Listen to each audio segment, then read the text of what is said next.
حضرت ابی ابن کعب رضی الله عنه فرمایي چې زه یو ځل نبی اکرم صلی الله علیه وسلم د زکات مسلولو لپاره ولېږلم.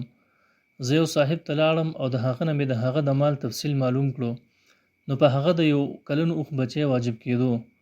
ما ترې د هغې مطالبه وکړه. وی فرمایل چې د یو کلن اوښي بچی نه د پیو کار اخیستل دی او نه د سورلۍ. هغه یو قیمتي ځوانه اوښه راوسته چې دا بوزه.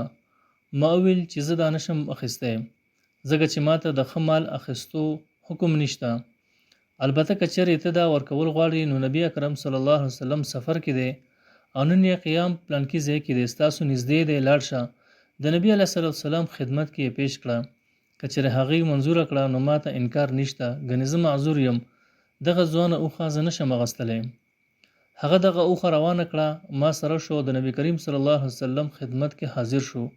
عرض یې وکړو چې اې د الله رسوله صلی الله علیه وسلم، ما ته ستاسو قاصد د زکات مال اخیستو لپاره راغلی و او په الله تعالی مې د قسم وي چې ما ته تر ننه دا خوشقسمتي نصیب شوې نه ده چې د الله رسول صلی الله علیه وسلم یا د هغه قاصد زما په مال کې چېرې دخل کړی وي، یعنې څه یې اخیستی وي.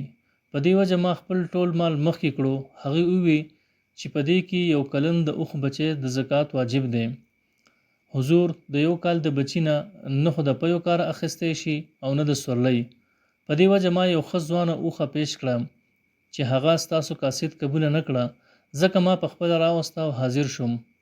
نبي علیه صلوات وسلام وفرمیل چې په تا واجب خو هغه دی کوم چې درته هغې ښودلي دي، خو که چېرې د خپل طرفه د هغې نه زیات او ښه مال ورکړې نو قبول دی. الله تعالی دې د دې بدله درکړي. هغه عرض وکړو چې دا د حاضره ده. نبی علیه صلوات وسلام قبوله کړه او د برکت دعا یې ورته وکړله.